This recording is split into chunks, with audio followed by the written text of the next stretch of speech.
శ్రీ విశ్వావసు నామ సంవత్సరం దక్షిణాయనం భాద్రపద మాసం కృష్ణపక్షం వర్ష ఋతువు షష్ఠి శనివారం సెప్టెంబర్ 13వ తేదీ. అఖిలాండ కోటి బ్రహ్మాండ నాయకుడైన స్వర్ణగిరి శ్రీ వెంకటేశ్వర స్వామి వారికి ప్రాతకాలంలో అర్చక స్వాములు సుప్రభాత సేవను విశేషంగా నిర్వహించడం జరిగింది.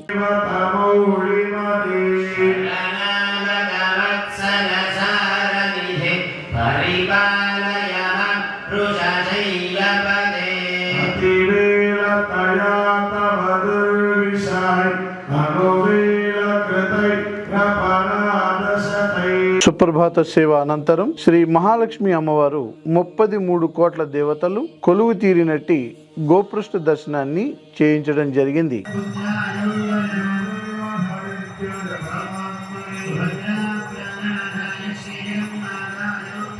ఈ రోజు 5:45 శ్రీ వెంకటేశ్వర స్వామి వారికి నిత్యారాధన నిమిత్తం అర్చక స్వాములు వేద మంత్రోచ్చారణలతో సువర్ణ బిందె తీర్థమును బంగారు బావి నుండి తీసుకువచ్చారు.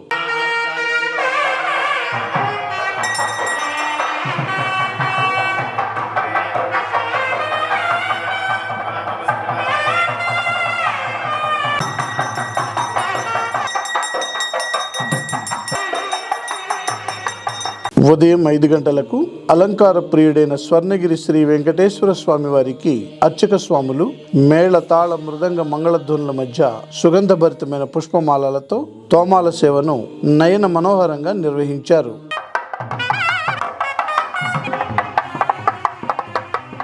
ఉదయం 7 గంటలకు శ్రీ వెంకటేశ్వర స్వామి వారిని మణిమయ శోభిత స్వర్ణాభరణాలతో పరిమళ భరిత పుష్పమాలలతో శోభాయమానంగా అలంకరించి సహస్ర నామార్చన సేవను ఘనంగా నిర్వహించారు.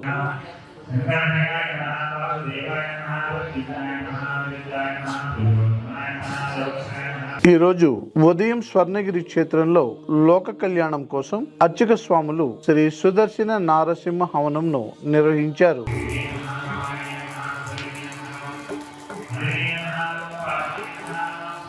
ఉదయం 9 గంటల నుండి 10 గంటల వరకు శ్రీదేవి భూదేవి సమేత శ్రీ శ్రీనివాసుడికి వసంతోత్సవ సేవను ఘనంగా నిర్వహించారు.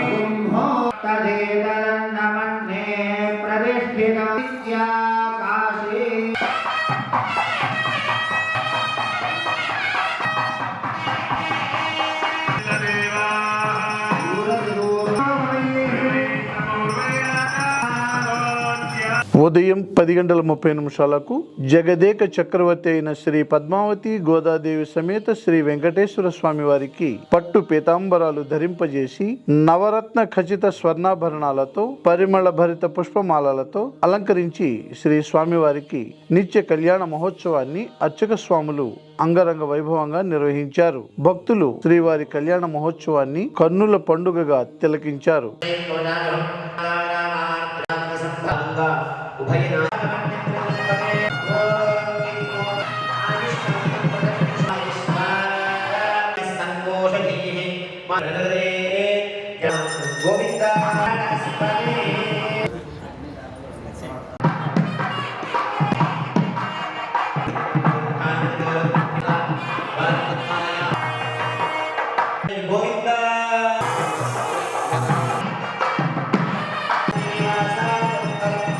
ప్రతిరోజు స్వర్ణగిరి దివ్యక్షేత్రంలో అఖిలాండ కోటి బ్రహ్మాండ నాయకుడి అన్నప్రసాద వితరణలో భాగంగా ఈరోజు సుమారు 5,000 మందికి పైగా భక్తులు నిత్యాన్న ప్రసాదాన్ని స్వీకరించారు.